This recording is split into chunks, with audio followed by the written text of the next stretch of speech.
All right. Sorry about that. Sorry about all the technical issues. This is the first time that I've actually streamed this way on a Wednesday because I'm usually doing stuff on Tuesdays, Mondays, and Tuesdays. So I do ask for your patience, and I appreciate your patience while I'm doing this. I was going to make a video today, just asking you a question, and I may do that next week. But I saw something yesterday on X, of course, and it kind of was buzzing around in my head for a while. And I'm not trying to approach this in or from, I guess, a political type of outlook, right? I want to take a look at this in terms of a world builder's outlook and the aspect thereof. And in world building, basically, this comes down to crafting a narrative. Because what it really comes down to, you're creating people, places, things, events. And this is the story of whatever the setting, world, or whatever that you're creating. And I think it's necessary that when you are creating a narrative, that you should be allowed to create a narrative or story and make it as rich and as alive, something that the people who are engaging with it will remember and take something away from, for good or for bad. Now, as many of you may or may not have heard, I saw it on X that Dungeons and Dragons had decided to, I would say, narratively neuter the Dark Sun setting by removing what was a core aspect of its design and its story, which is the topic of slavery. Now, I'm not going to just pop off and just say just any old thing. No, I'm going to actually read the actual article that was here from TTRPG Insider.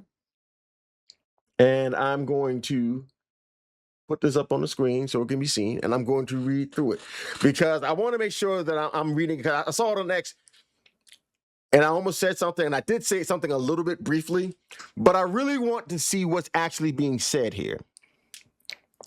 So you should be able to see this on your screen, at least momentarily, at least. You should. And I'm just going to just read through it, give my thoughts on it.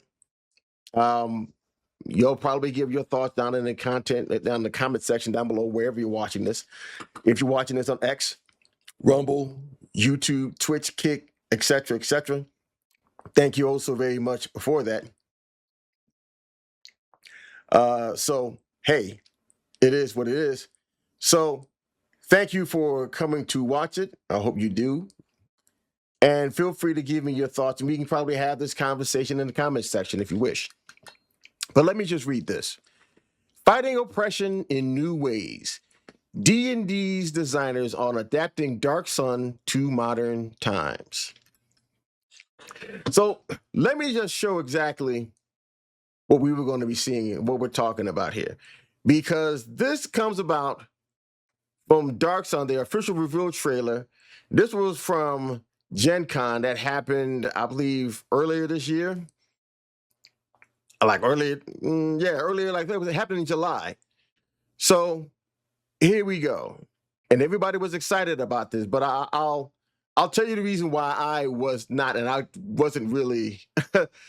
Well, we'll just watch it, where I'm not wasn't all that impressed, because all it showed was just basically just folks getting tossed up, messed up, and chopped up.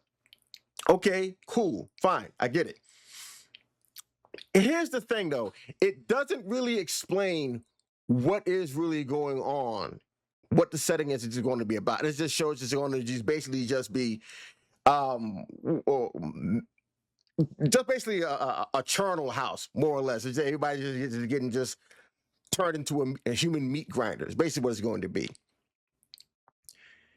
And I saw it, and the first thing I saw was the roided out chick, just all buffed up with the half shaved hairline. I'm thinking they're not really gonna really honor the spirit of Dark Sun, because Dark Sun, when you get down to it, when it initially came out, and it came out in the 90s. Now, I'm a Gen Xer. I remember the 90s because I lived the 90s.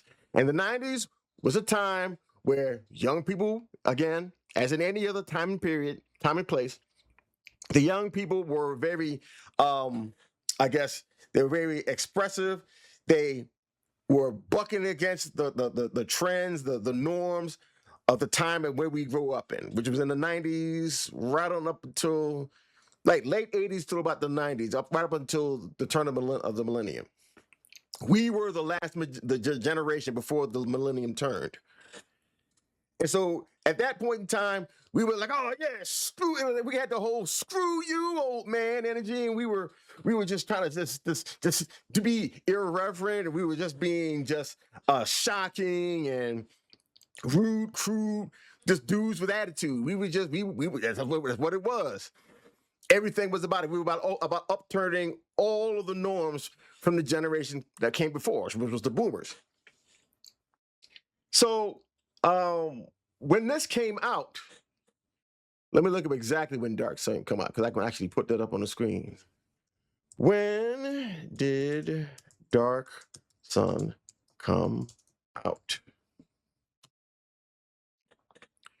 And it came out, publication, it was the second edition.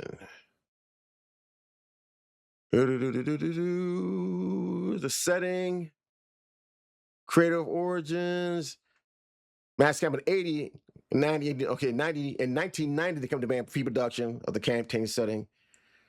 So what about, yeah, like I said before, in the 90s, they came with the concepts of it in the 89. Second edition came out, fourth edition 2010. So the second edition for Dungeons and Dragons is when it came out. So when this came out, when Dark Sun came out, it was definitely something that people were not in general ready for in terms of RPGs, narratives, etc., etc. They just weren't ready for something like this. And people liked it. I liked it. I never played the game, but I read the books. I think my dad has all of those books that I initially have. I might have lost them in like everything else. But I like the fact that it was gritty, it was harsh, it was, I wouldn't say real, because we don't have a whole entire planet that's literally an entire desert at this point. But it definitely, at that particular point in time, it scratched an itch that appealed to the younger me at that particular point in time. And I think it appealed to a lot of people back then as well. Now, it was controversial, which was the modus operandi at the time, where people were just doing things that were controversial. It just was, just get over it. That's just a part of that particular time. It was, like I said again, it was young people doing what young people do. That's what happens. And even then, I'm assuming that people had some, issues, especially with the whole thing with slavery, racism, the whole idea of this particular race that's actually born between a human and dwarf, which were called, I think they were actually called Mulls, which was short for mule. Which again, you if you want to try to be all weird about it, was talking about mulattoes, yada yada, blah blah blah, right? Okay, but I think while this was something that kind of shocked the system, as it were, I think people overall we treated it fairly well. Again, I never played Dark Sun. I was never an RPG or TTRPG player in terms of actually doing the role playing. I was more into Dungeons and Dragons miniatures. I was a DDMer and about late 3, early 3.5 before it turned into 4.0. So that's where I know Dungeons and Dragons from, like that. But I've always read the books. I've read I think I've read all of the Dragonlance books. I think I've read all of the Dark Sun books, and I've worked my way through a good portion of the Forgotten Lance books. And for me, it actually made sense what was going on there. I wasn't hung up on the whole thing about slavery because let's just be honest about it. There are other books that talked about in other settings that dealt with slavery. Hell, the newest one that came out now, we have Pathfinder. Pathfinder 1.0 had an issue with slavery. They actually had an entire country that ran on it and another country that came about from people who chose to fight against it. So that's what we had. But back then, that particular in the 90s, while it was controversial, people weren't all up in arms, and they weren't. I would say this, that TSR at that particular point in time, I think that's before they went with we got sold by before Wizards bought them, excuse me. I think at that particular point, TSR were willing to take the risk to be innovative enough to delve into something that had that much of a gritty it's dirty, it's in the mud, it's really kind of there's a visceral type of setting that what Athos is, which is the world of Dark Sun. And I think at that particular point in time, that was an experiment that was worth needing to happen. I think what they gave us initially was something that was worth people engaging with, playing with, and enjoying. And from what I've seen from a lot of people, I guess in my age range, and maybe a little younger, maybe somewhat older, they enjoyed it. But unfortunately, it doesn't seem like many others have. But I'll read what I have here. And this is by a gentleman by the name of Mr. Christopher Hutton. So, no need in trying to do whatever. Here's another thing about this. Look, no witch hunts. All right. We got to engage with what the man is saying, not with the person themselves. Look at what they're saying and then go from there. Today, we're taking a look at Dark Sun, the setting that D&D hopes to update and launch as a major product at the start of 2027. Dark Sun has been around for a long time and has been requested by fans for a while.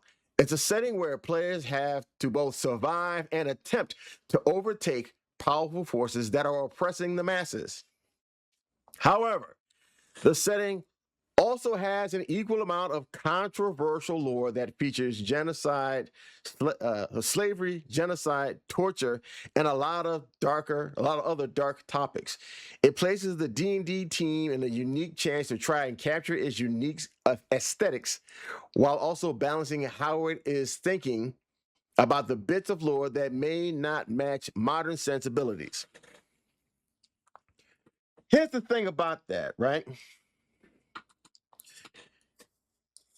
Are you saying that you're matching the modern sensibilities of the general public or just the bubble of people that are there? Because the general public, on average, is not engaging with TTRPGs like that. I mean, there's a market for it, of course, and they're trying to expand into it.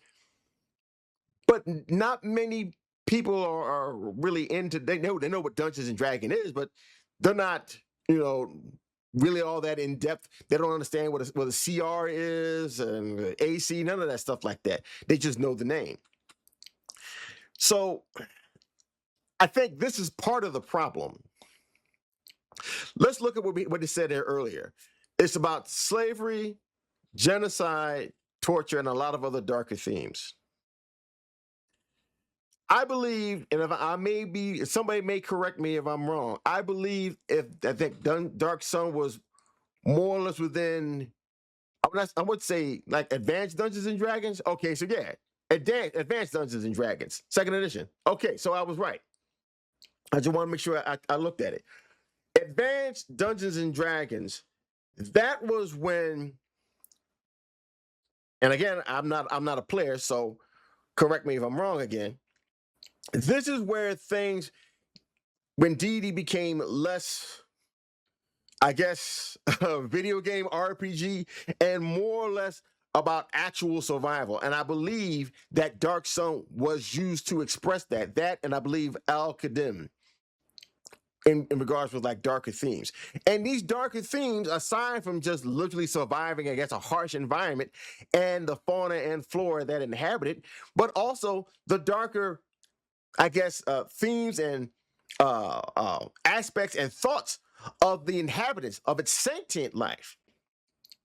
Because a harsh environment like that makes people hard. Survival and, I guess, primacy, which is a part of the human condition, whether people may like it or not,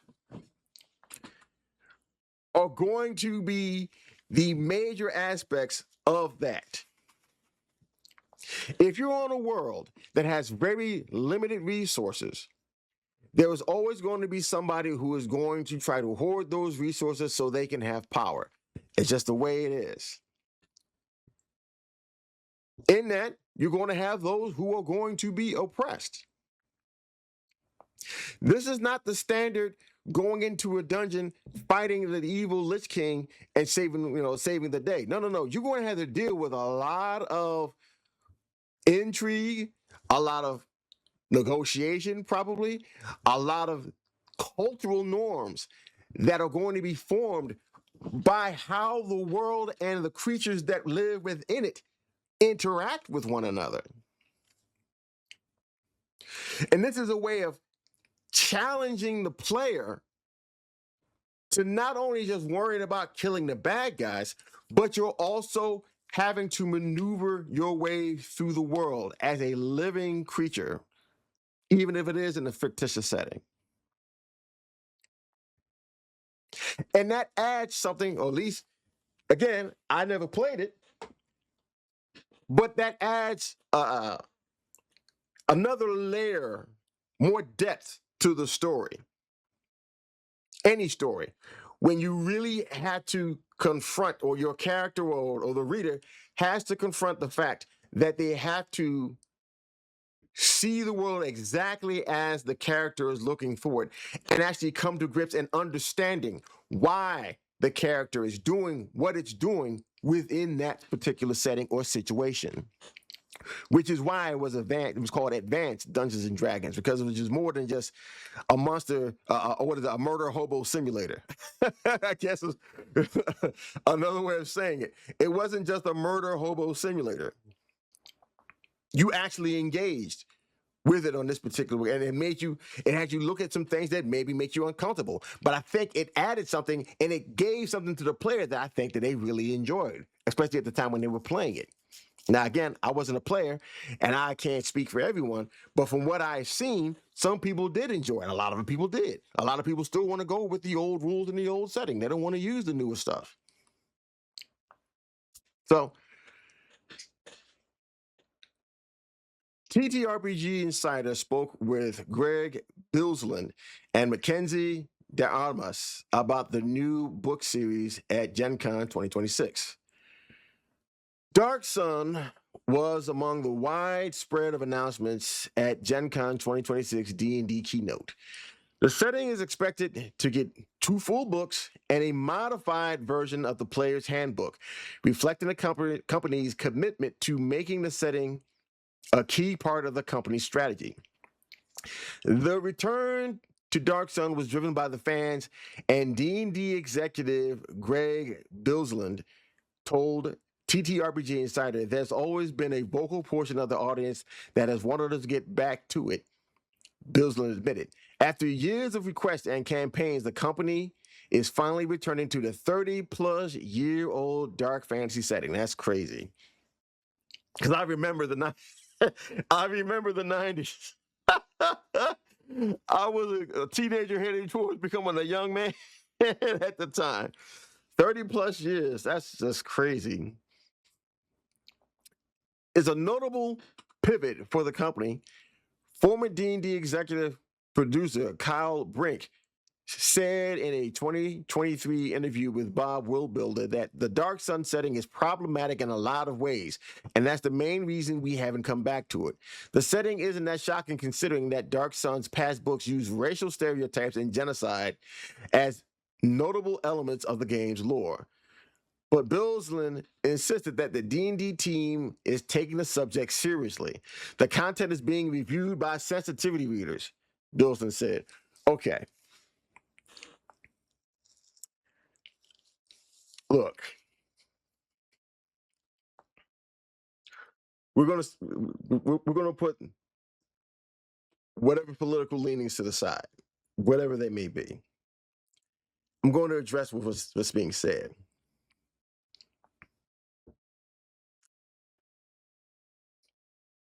You literally, in the trailer, we just literally just got through seeing whole human beings getting their heads exploded, heads cut off, pierced through the face, ripped in half, spines being ripped out, blood and gore all over the place.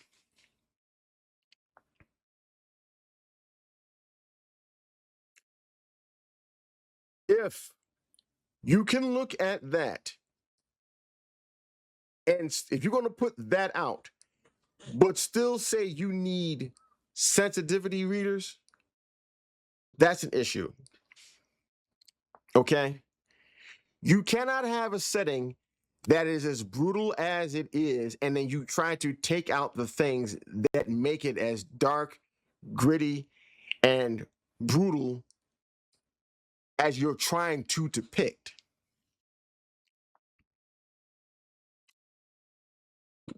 Sensitivity readers, I don't even know how you even get to a point where you even think you need something like that. Because the setting in and of itself does not glorify slavery. It is a matter of fact. It's just same, simple. Let's just be honest about it. It's just economics. The same way it was here on Earth. Same way it is on Earth. Just economics. Now, people may not like about it because of the whole human aspect, and you're correct to say that. But when you really get down to it, slavery is about economics. It's the same way here, same way over there. And when you bring in people who are just looking for any and every reason to be offended by a written work, you are going to rob the work of what gives it teeth. If you're, well, I'm gonna stop. I'm gonna stop right there, and I'm gonna keep on reading, and I'll get back to that later. In fact, we invested more deeply in sensitivity readers for Dark Sun, knowing the challenges it faces. He also reinforced that the grittiness of the setting will still exist, but it won't rely on narratives of mass slavery.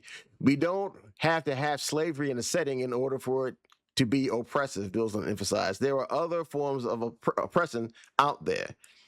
He gave the example of Uruk, a city in Dark Sun that controls one of the leading armies of the region. That's because the leadership regularly presses people into military services or convince the poor to give up their freedom for a chance to survive. He hopes that the setting will offer players a chance to deal with more mature stories and themes, such as fighting oppression and tyrants. The game will also provide mechanics for making wounds more brutal, healing less viable, and other elements that will help capture the gritty aesthetic that define the setting for many fans. So wait a minute. Hold on a second. Because I'm glad I'm reading this. I'm glad I'm reading this. You're literally looking at, looks like slavery to me. The leadership regularly presses people into military services or convinces the poor to give up their freedom for a chance to survive.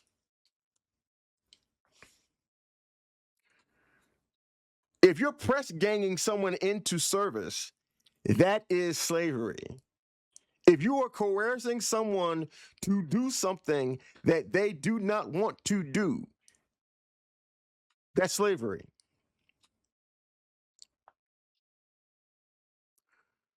So I'm for all of that. Are they really going to remove that? Why didn't the sensitivity readers pick up on that? Why is it that the term of slavery is such an issue? Because if you're forcing somebody to do something, or you're using coercion to get somebody to do something you want them to do, that is the exact same thing. So it's the exact same word. So is it the word slavery that was the issue? I'm wondering if that was the case. Did they? I have a question. Did they literally have the readers just read the material and that's it? Or did they tell them what this was and then they went with that? Because if they actually had the sensitivity readers, as they say that they did, and they spent so much money on that, how come they were actually able to forgive the press ganging and the coercion, but somehow not? They just drew a line at the word. Is it they just saw the word slave and that's what it was? So if the word slave wasn't in there at all, then everything would have been fine. So is it just the simple fact that slavery was the problem? Just those 5 letters, slave, and then 7 for slavery. Was that it? That's what you're telling me? That one particular word was the issue? And nothing else? You don't care about people literally being coerced into doing things they're not supposed to do. You don't care about anyone literally being kidnapped and forced to do anything else, or being captured as prisoners of war and being sold and doing anything like that. You don't have any issues with that. It's those 5 letters that you had the issue with.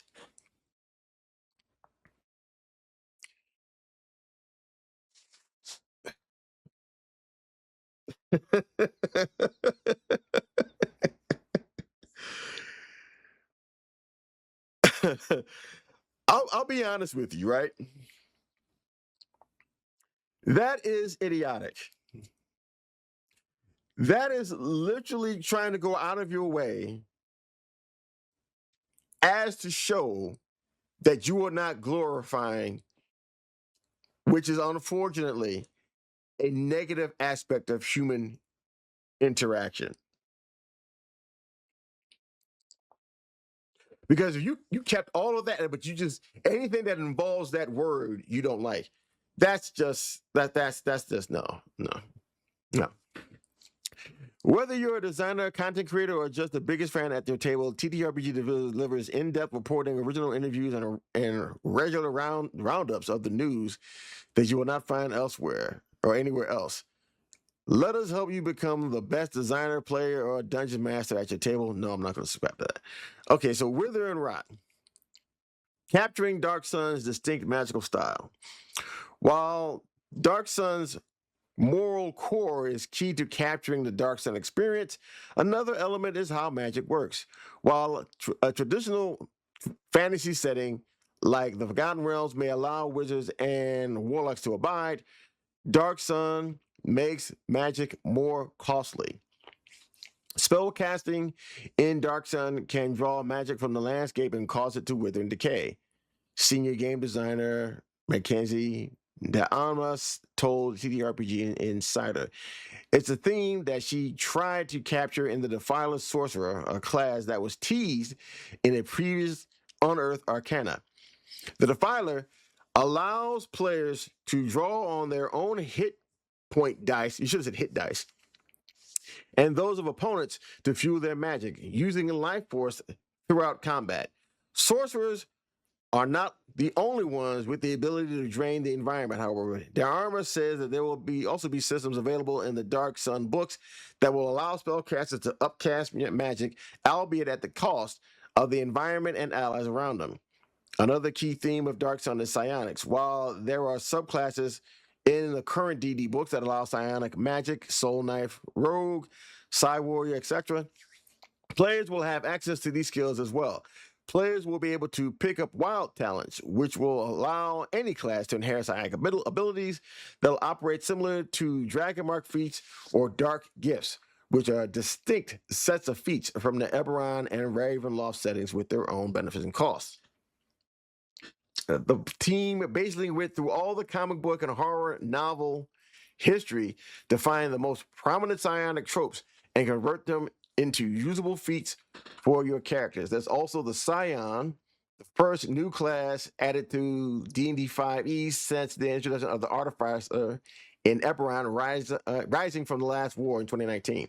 Originally teased in an unearthed arcana in May 2025, the full class lets characters use psionic abilities in offensive, defensive, and supportive methods. The class has gotten some pretty solid updates that Armas emphasized, but was unable to say more. So, I mean, that's all nice, well, and good, etc., etc. But here's the thing, right? And I'm just going to take this down. We're going to look at this. Shout out to this was an image that was generated by OpenRPG.com. Shout out to him. I'm gonna have to put a credit for the image in the description.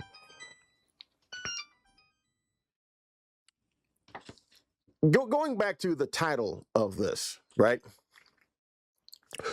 Why suffering matters, especially when you're trying to tell a story. Trauma, pain, injury, disability, suffering. These are the type of building blocks, or can be building blocks, of your story. Now, if you had not seen my video where I was talking about the pillars of creation, where I've talked about motions, limitations, and connections, and how you actually use that for world building, because world building, at least as much as I see it, is basically an array of relationships and the actions between those relationships and the connections between them and how they limit any activity between those particular parties, or can limit. If you haven't, I'll leave a link to it down in the description after that this stream goes up and after I edit it, of course.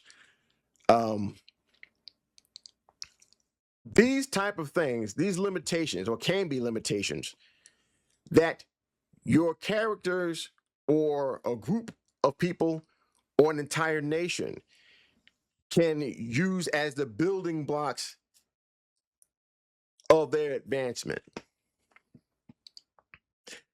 And actually, there's actually a city, and I believe I should look it up. I think I looked at it earlier last night. If I look through the history.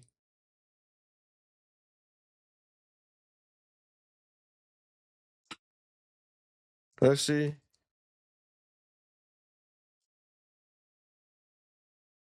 Wait a minute.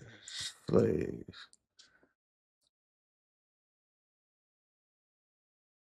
Here we go. Because here's the thing about it. When you remove slavery, genocide, etc., we're going to deal with slavery, right? Let me show you this. You should be able to see it. Okay. Let me make this bigger for you. Hold on a second. Make this bigger for you. You should be able to see it now. There was an actual city, a prominent city, as a matter of fact, in Dark Sun. It's called the city-state of Terror. And I'm going to read to you what this is. The city-state of Tyr is the most prominent free city in Dark Sun, having overthrown its tyrannical ruler, Kalak, and liberated its enslaved population. This event, known as the Liberation of Tyr, transformed the city into a free city where former slaves and free citizens coexist. Though the society struggles with the chaotic transition from absolute slavery to democracy. In contrast, there was another village here. In contrast, the Hidden Village, also referred to as Freedom, is a remote settlement established by the Free, a tribe of ex-slaves who escaped into the desert, located in a crater between Tyr and Uruk. This village serves as a hidden refuge and trading hub for escaped slaves, remaining concealed to protect itself from the slave-holding city-states while maintaining client relations with Tyr. Other city-states include states like Uruk, Balak, and Nibelheim, remain under the control of the sorcerer kings or dictators, where slavery is a central pillar of the economy and a social structure, making Tyr unique as a major political entity built on the abolition of chattel slavery.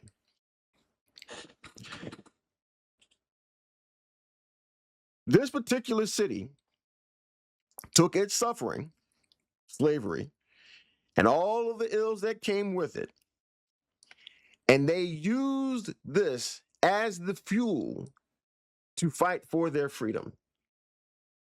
And they earned it. What's happening here is, because Bilsland said there are other ways of fighting oppression, but this is the example of it right here. Those people, some of them, were slaves. Those slaves rose up in rebellion for their freedom. They cast off the chains of their oppressor by the name of Kalak and became free. The simple fact that they rose up in rebellion to tyranny, which is what slavery is as a form of it, formed the basis of what they decided to become, because they experienced slavery, or some of them did, and they decided that this particular place that we fought for with our blood and our lives is going to be a place where people are free. There will be no slavery here. The set of stories that may have come from that, I don't know how many stories came out about that. I don't think there were many. But if there were not, that's a huge narrative loss if it hadn't happened. They should have really dug into that. Why? Because that is the perfect example and the perfect encapsulation of what the whole setting is about. Surviving in an unforgiving, uncaring, unloving environment where you were dealing with literally the worst crimes of humanity and coming out of it on the other end stronger. Through nothing more than will and good fortune and the determination that I'd rather die than be a slave. You trying to tell me that that's not an inspiring story? You're trying to tell me that's not something that people will want to read? That in this bleak, somewhat seemingly hopeless environment, there are people who had enough of the spark of life and balls enough to shake off oppression and actually carve out an entire state where they are free. Are you trying to tell me that you, as a reader, would not be interested in seeing or reading that? I know I would. Excuse me. I'd want to read something like that. I think, and I'll be honest with you, that is robbing not only the player, but the reader and the setting itself of a vital and important story, which can form or has formed part of the bedrock of the entire setting and this world that it lives in and of itself. You are literally depriving your readers and your players of a huge story, a huge arc of stories. I don't understand. I mean, I don't know if they did or not. I'd have to look through and see. But if TSR didn't make some kind of an adventure where the slaves actually rose up when the party joins into a slave rebellion to help them get out of it, if they did not do that, that is a huge missed opportunity, narratively, mechanically, and in terms of play. Who wouldn't want to play a group of plucky adventurers who literally helped to liberate an entire freaking city? Who wouldn't want to take part in that? Now, if they did, like I said before, hey, you can correct me. I get it. Again, like I said before, I didn't play it. I just read the books because I liked fantasy novels at the time. But if TSR did not take the opportunity to do that, that was a huge loss. That's a big L. Because I'm going to be 100% honest with you, WOTC is not going to touch that. Even though it literally, in the setting, it's literally handing this narrative gold right there to them. On a narrative level, it's literally just giving them gold, but they're going to turn away from it. Why? Because they cannot look like in any way, shape, or form that they are trying to glorify slavery.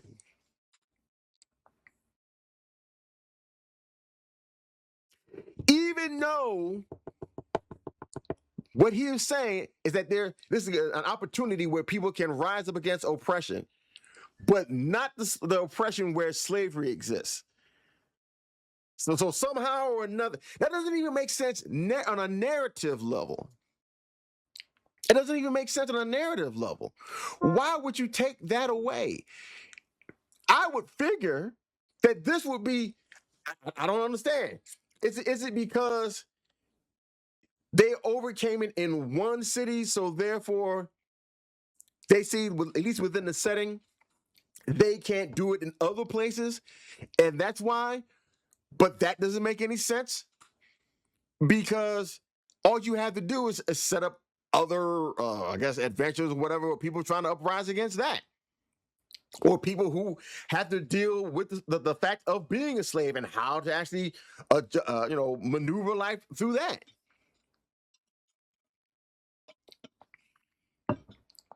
There are so many. Wait a minute. No, wait. Now that I'm thinking about it, they have slavery in Menzoberranzan.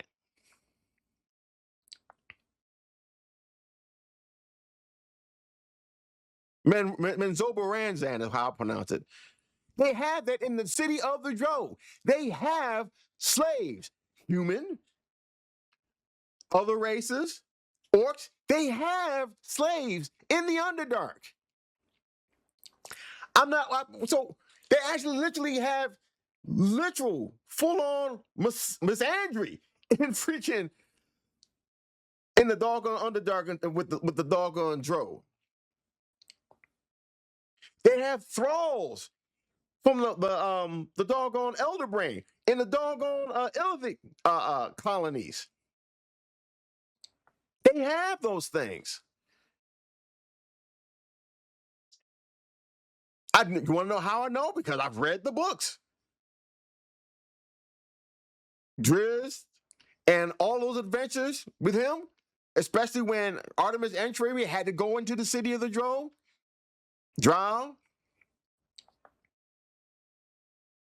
And you literally see all the mechanics going on with it and everything else like that. And how it happens, the interaction between the males and the females, the slave markets, and everything else. The economy of Menzoberranzan. And guess what? A part of that, surprise, surprise, slaves.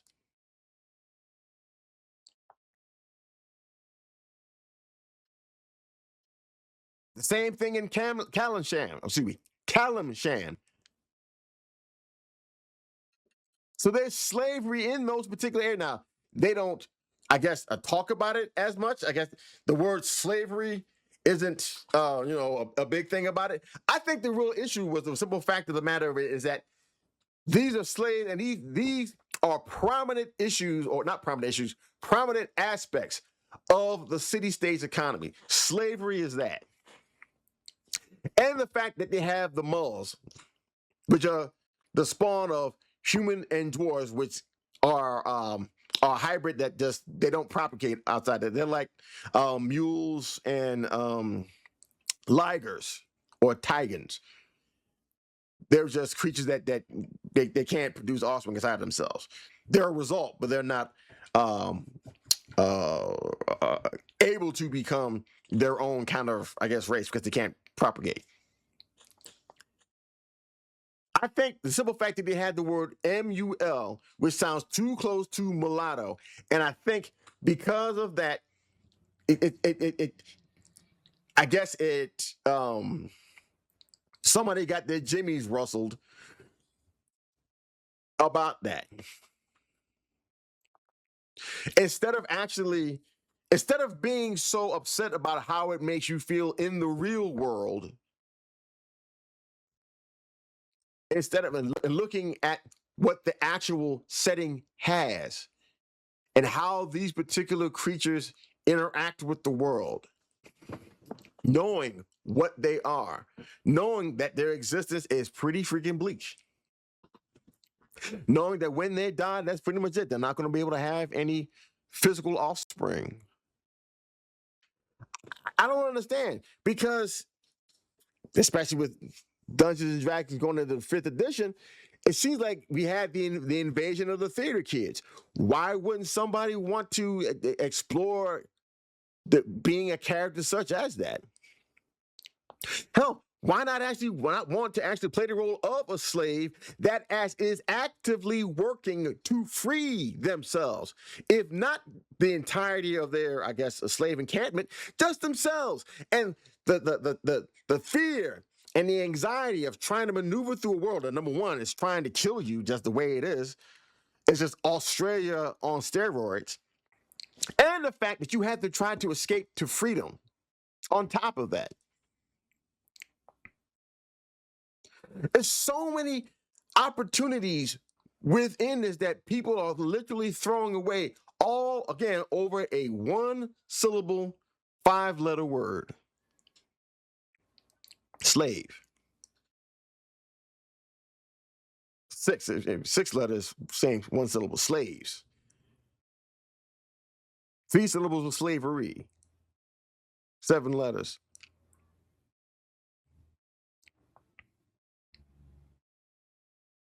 All over those 3 words right there. And the simple fact that that is a part of the setting.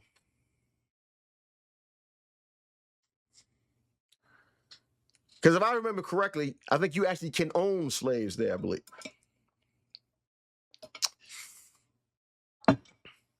You can own slaves in Dark Sun, I believe. Okay. But just because you have the option to do it, most people most probably didn't do it. There were probably some that did, probably some who didn't. Why rob them of that particular ability to do that?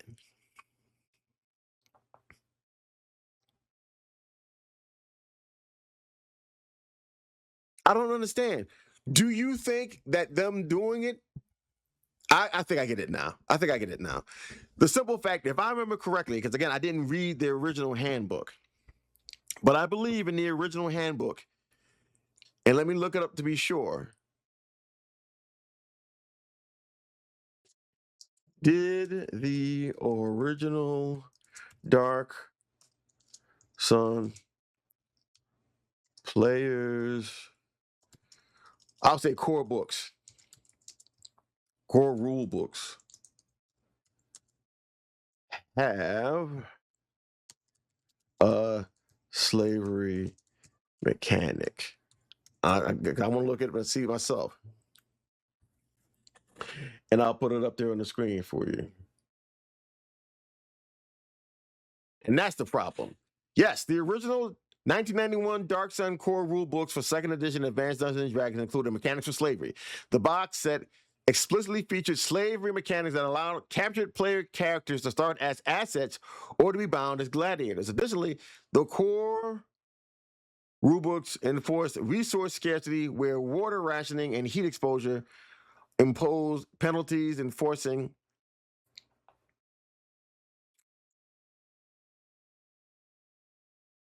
and I'll ask, did it have mechanics on owning slaves? Let's see. And I use Brave because Brave pays you for using it. And I think I've gotten a pretty decent amount of of bat tokens. Yes, the original 1991 Dark Sun box set included specific mechanics for owning slaves, primarily designed for high-level play and NPC interactions rather than standard player character progression. Okay, mechanics of slave ownership. So you got Templars, fighters, followers, slaves, economic social systems. Moles were explicitly described as expensive investments bred in slave pits, with rules noting that owners protected these assets with special treatment to preserve their value. Slave tribes and gladiator pits. Okay, so that's what the issue was. Now I'm seeing it now. At first first it wasn't really making any sense. But now I get it. I understand now why they had the issue. It's the mechanics dealing with owning them. Because don't nobody like the idea of being a slave owner. But okay, so what? The average person is probably not even going to be using these particular mechanics. They're going to be using all the other cool stuff that's in there. But I guess it's the simple fact that it's an option and it's available. That was the issue. Now, back in 1991, again, definitely was very gritty. That definitely got a lot of people's opinions, got a lot of people's attention. All right.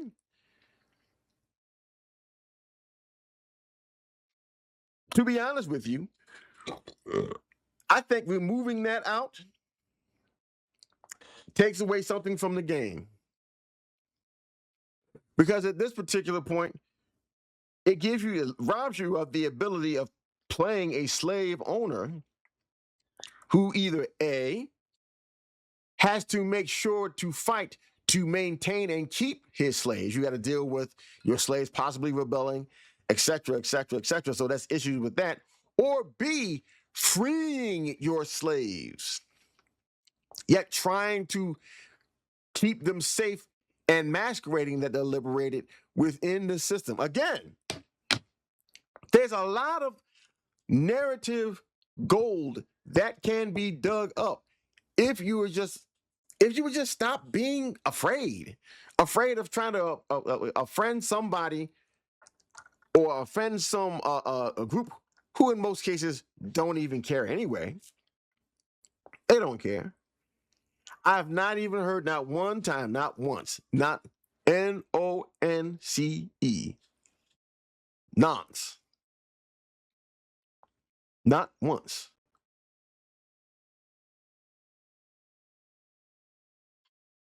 Have I heard anybody talking about, witches in the council, they are approving slavery. They're saying that slavery is a good thing. Witches of the coast, they love slaves. No, not one time. They only gave you the ability, at least in this particular edition of it, on how to own them and the mechanics of doing so. So in case for somebody who wants to play a rich, wealthy slave owner and own gladiators, etc., etc., basically like what they had in ancient Rome, which I think is what they really modeled it after. I think they modeled that mostly after ancient Roman views of slavery, etc., etc., because they have gladiators. And one thing that the Romans did have, they had them some slaves, and they also had them some gladiators. And a lot of those men, if they survived, or a good portion of those men, if they survived, actually won their freedom.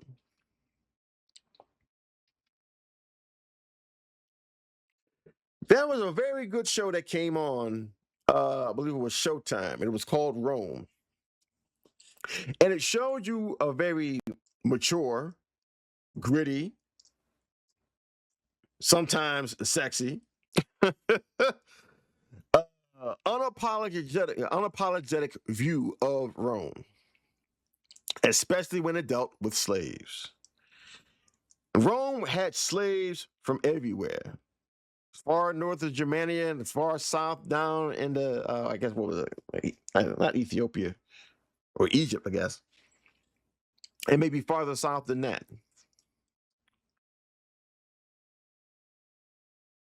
But the stories that came about from it, not just of the wealthy, but of the slaves as well, had a depth to them that made that show what it was. Now, probably because everybody, all the nudity and sex, that probably helped, of course.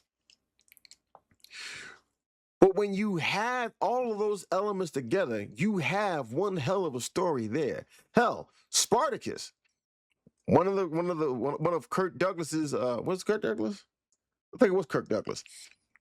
One of Kirk Douglas's best movies, and they actually made a series of that too. That also came about from a rebellion of gladiators against Rome, and they fought for their freedom. I don't understand. No, I do understand. Correction, I do understand. It's the fact that they don't want to try to make this look like antebellum slavery, which it is not. Antebellum slavery was a different, totally a different beast to what the Roman standard of slavery was. The Roman standard of slavery, at least there was a chance for freedom, especially if you were in the gladiatorial pit, or at least you were going to die one way. Either which way, you're going to get your freedom. You may not get your freedom alive, but at least you're going to be free from being a slave. And to be honest, I think that depiction of slavery from the Roman aspect, I think is a lot more noble. Because at least there's a chance for you to not only free yourself from slavery, but also making yourself and growing and prospering yourself within the system that was there, whether you like it or not. Again, human behavior comes down to incentives, and incentives in many cases can be an economic thing. Economics is a hell of a way of getting somebody to do what you want them to do. It is. There's a lot of power behind that. That's why a lot of people want to be merchants. But you're going to have to get past this whole sensitivity about it, because here in America, they talk about slaves, or the history of slavery, and that, and that. Let's just be honest about it. The history of slavery was relatively boring. It's all the narratives that came out about it that people are really talking about, because nobody was alive to really witness it. Because if you really looked at slavery for what it was, all it was just a bunch of people just being forced to work for free. They were bought and they were sold.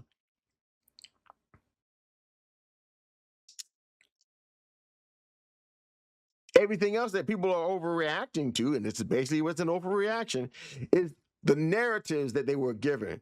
Oh, the suffering. Oh, the pain. Oh, the lack and sort of dignity. This, that, and the third. My great grandmother was a slave. Okay, fine.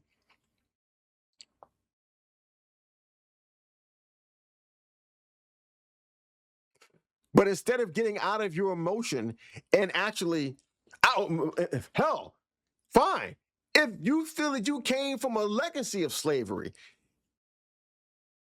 This particular setting right here gives you the ability to literally fight, literally fight and kill your oppressor and earn your freedom.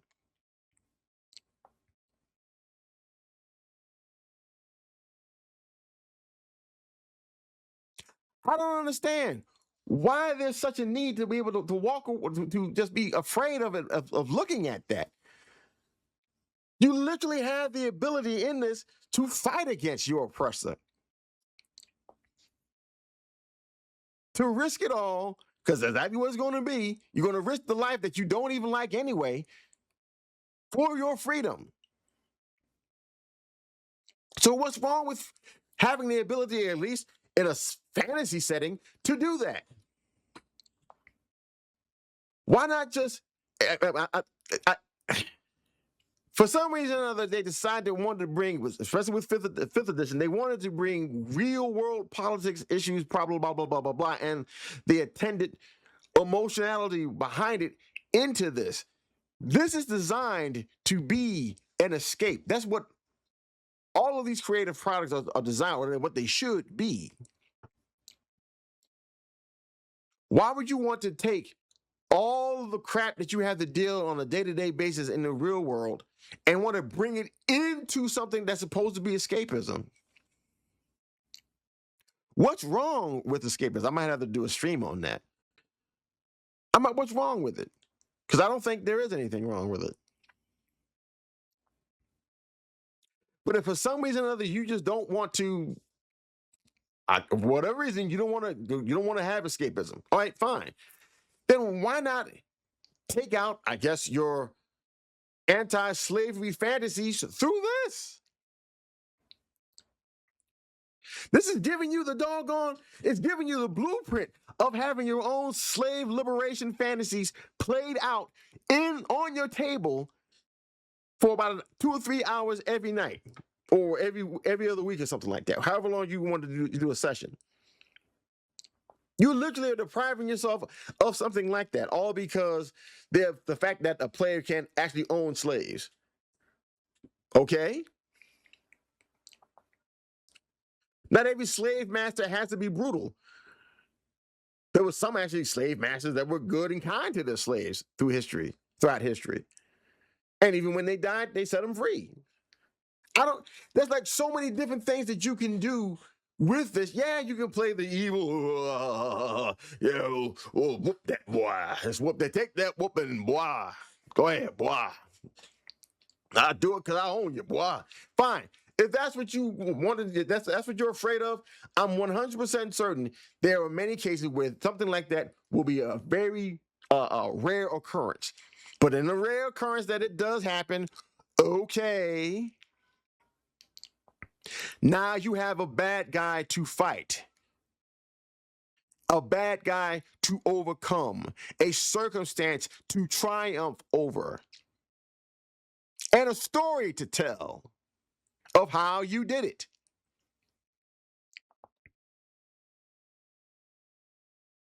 Stop robbing yourself because you're sensitive. Think beyond your feelings. And you just might find something that will actually put a smile on your face at the end of it. And it'll be a core memory of something that you experienced in the very short amount of time that we as human beings have.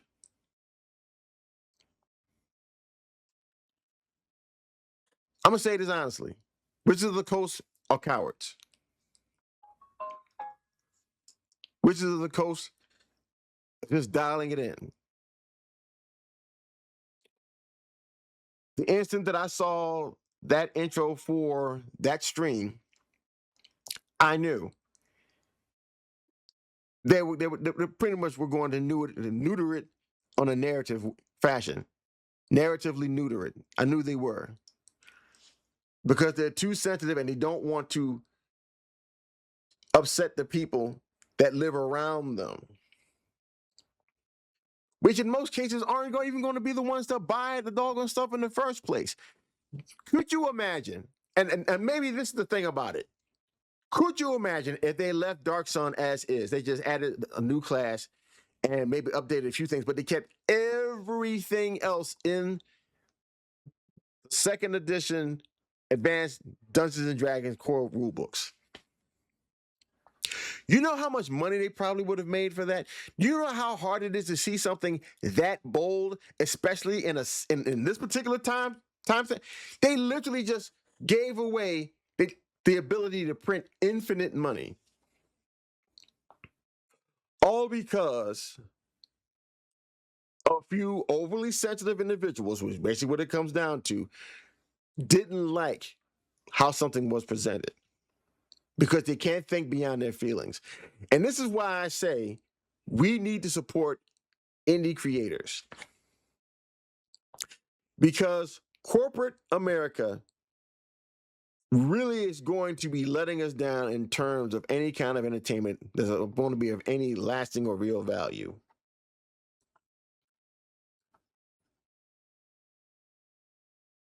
I don't care if it's an indie game dev, an indie artist, indie comic book artist, indie musician, indie writer, whatever they are that's doing indie where they're not backed by a huge corporate budget and things of this nature.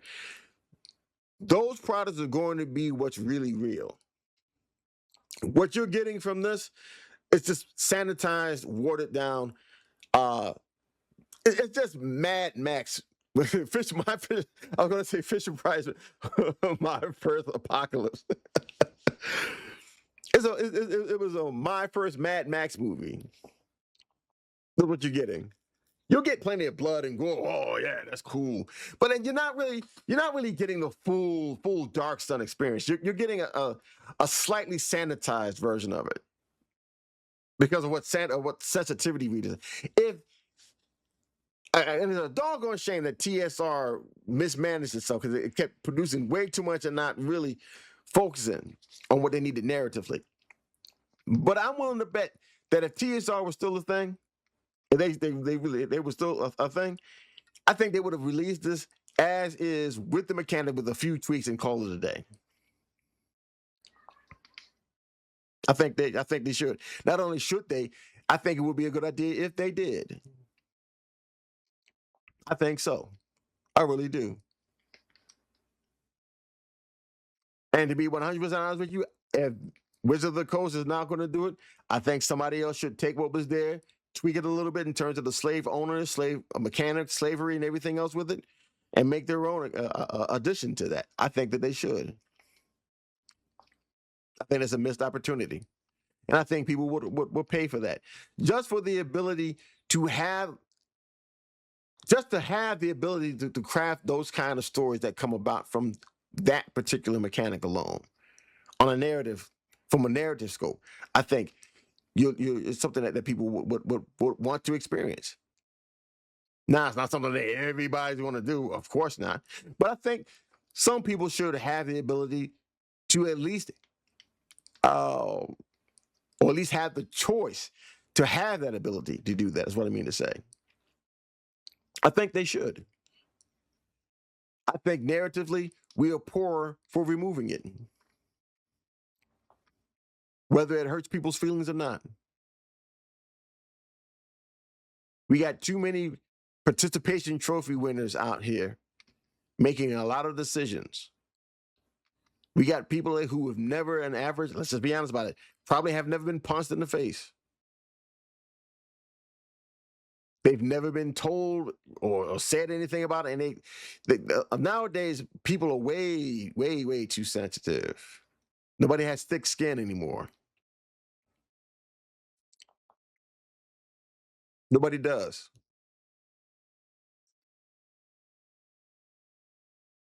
We're noticing that and how things are going to be going forward. Now, I'm going to say this right now. They're probably not going to stop at much as in terms of slavery. They're probably going to stand off the parts about the genocides because, yes, Dark Sun did have genocides. I believe the elves were almost genocided. The halflings were almost genocided. The dwarves were almost genocided. So we do have them, but they're not in the numbers that they used to be. They literally there were, I forget who there was, other sorcerer kings. They were not sons. I think they were like generals or something like that. that were underneath the very first Wizard King, the one that became a dragon, and I forget what his name was. His name is. These guys gained power from him, and these were the ones that went out to slaughter the gnomes, slaughter the elves, slaughter the dwarves. I think there was a couple of others that really heavily genocided a lot of other races that were there. And that's a story that needs to be told about that as well. Like if you actually read the lore of Athos, excuse me, there's a lot of stuff that's in there. While it may be kind of gritty, it's still a narratively rich gold mine. It is. There's so many stories that could be told from either side of that people could talk about and make stories from. Craft items, whole classes. There are so many different things that you can craft from that if you just get away from the sensitivity of it, or if you just want to be just ultra empathetic, you can ratchet that up and give greater value as to why your class, your item, your culture, etc., has a value in the greater setting in and of itself. But you got to stop being afraid, and you got to stop being lazy. Suffering matters.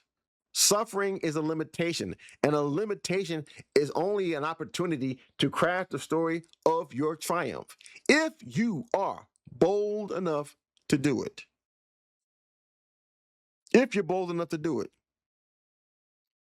And sadly, I don't think a lot of people are, which is the reason why a lot of the writing that we're seeing nowadays sucks. You want to talk about everybody worrying about AI slop? What we got here is brain rotted slop.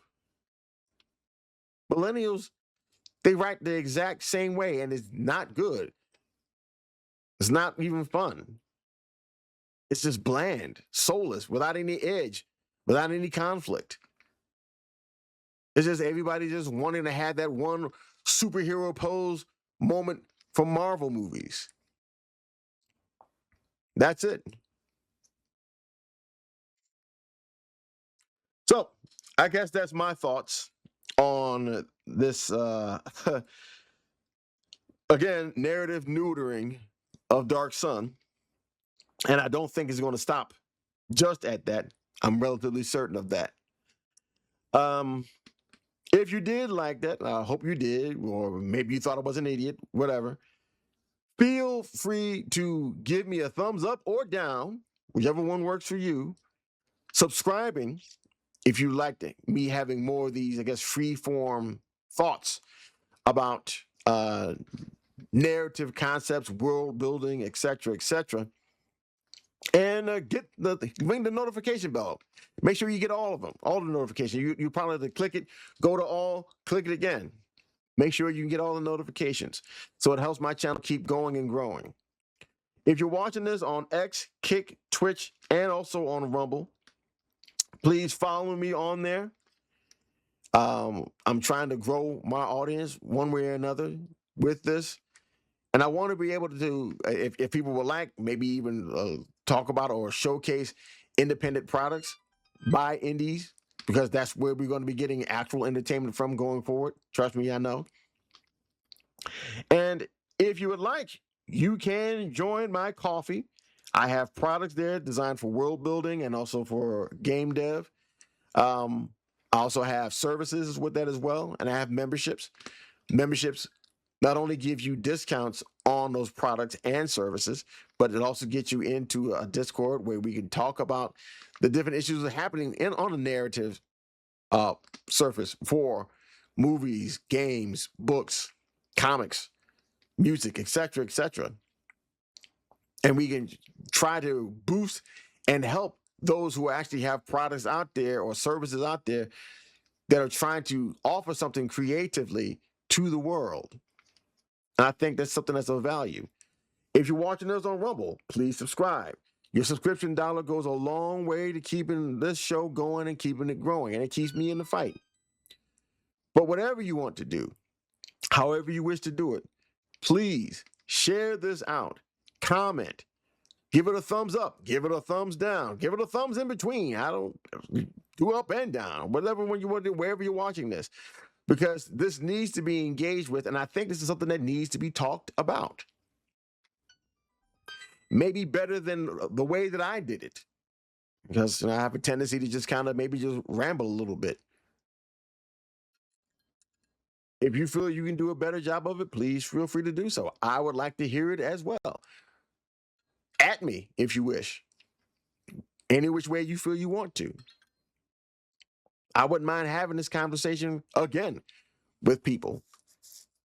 So I want to thank you guys. I hope you enjoy the rest of your week. And God willing, I hope to see you on Creature Feature Friday. But if not, then I'll see you again next week here again, either in video form or in stream form. You guys take it easy. You stay safe. You stay sane. God willing, we will all meet again. Y'all take it easy.